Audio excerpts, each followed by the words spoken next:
Welcome to The Explainer. Today, we're digging into a corporate mystery that I find absolutely fascinating. What in the world happened to Sony? We're going to look at the rise and fall of a company that used to basically own our living rooms, but now, well, it feels like a ghost of what it once was. Yeah, just take a second and think about it. Back in the 90s, the Sony logo was everywhere. It was on your TV, your Walkman, your Discman, definitely your PlayStation. It was the absolute symbol of cutting-edge cool. But now, seriously, look around your house. Where's Sony? It's like they've just faded away from our daily lives. So what went wrong? Let's get into it. Okay, so the whole issue really boils down to this one crucial shift. In the 90s, the center of your universe, digitally speaking, was the TV and the stereo system. And that was a world that Sony completely, utterly dominated. But today, the center of gravity has shifted. It's the smartphone in your hand and the cloud it connects to. And on that new battlefield, Sony was just totally outplayed. So, how does a titan like that fall so hard, so fast? Well, it wasn't just one bad decision. It was a whole series of critical mistakes that just piled up over time. So let's do a little autopsy, shall we? Let's break down exactly what happened to Sony's legendary electronics business. The first major blow was their total failure to build a real ecosystem. I mean, while Steve Jobs was building this impenetrable fortress with the iPod, the iTunes Store, and then the iPhone, this perfect marriage of hardware, software, and content, Sony's own divisions were practically at war with each other.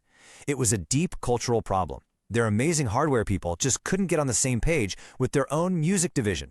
It's crazy. They had all the ingredients but just couldn't figure out the recipe. And then came the brand confusion. In the 90s, if you asked, what is Sony? The answer was simple. They make awesome, innovative, high-quality electronics that feel like the future. Easy.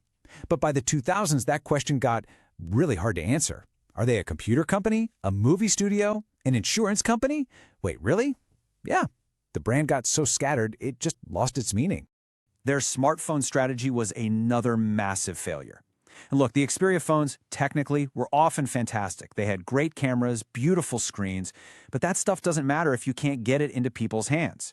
They had weak relationships with the mobile carriers and just got completely buried in marketing by Apple and Samsung. In the smartphone game, if you lose the battle for scale, you've already lost the war. It's fatal. And even on their home turf, the television market, their whole strategy just fell apart. Sony kept insisting on being this super premium, high-cost brand, but the market was completely changing under their feet. Cheaper, really high-quality TVs started flooding in from South Korea and China, and Sony's argument for being so expensive just wasn't strong enough anymore. So you take all these symptoms, the failure to build a platform, the brand confusion, getting beat on hardware, and they all point to this specific condition. It's a pattern, a predictable pattern of decline that we can actually identify and give a name. We're going to call it the Sony disease. So here's the absolute heart of it. The Sony disease is what happens when a company goes from making the product you really want, the main event, to just making a little piece that goes inside someone else's main event. Think about it. Sony's amazing image sensors are now in everyone else's smartphones. They went from being the star quarterback to being, just a guy on the offensive line. And we can actually break this down into a pretty predictable 6-stage process. Let's look at this slide for a sec. It always starts with a legendary innovator. But then they fail to connect the dots and build an ecosystem. Their brand gets muddy and confusing. Then their core hardware, the thing that made them famous, becomes a commodity that anyone can make. So what do? They quietly pivot to B2B, selling to other businesses to stay profitable. And the final stage? They just fade away from the center of our lives. Now, here's where it gets really interesting. This isn't just a story about Sony. Not at all. Once you recognize the pattern, you start seeing the symptoms everywhere. It turns out Sony is not the only patient suffering from this disease. Just take a look at this list. GoPro. It was a cultural phenomenon, but at the end of the day, it was just a hardware company, and the smartphone camera completely ate its lunch. Or Fitbit. It pioneered wearables, but just couldn't compete with the Apple Watch's incredible ecosystem. So what happened? It got bought by Google, a classic fate for a component player. And Nikon, a legendary brand, saw its camera market shrink and had to pivot hard into B2B sales. See? They all show the classic symptoms. Which, of course, leads us to the most provocative question of all.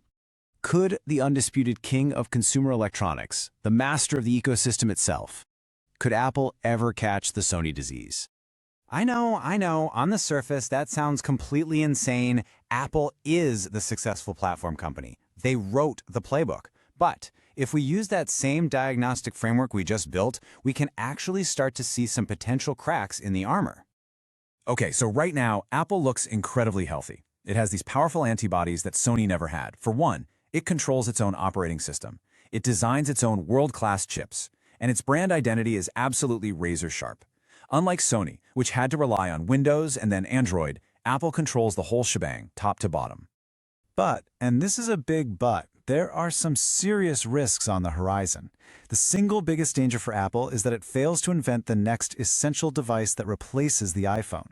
Just imagine if the future isn't about apps on a phone, but about these incredibly smart AI agents that just know what you need. If that's the next big thing and Apple isn't leading the charge, its entire empire could start to look very fragile. So what's the prognosis here? Well, the risk in the next 5 years is probably pretty low.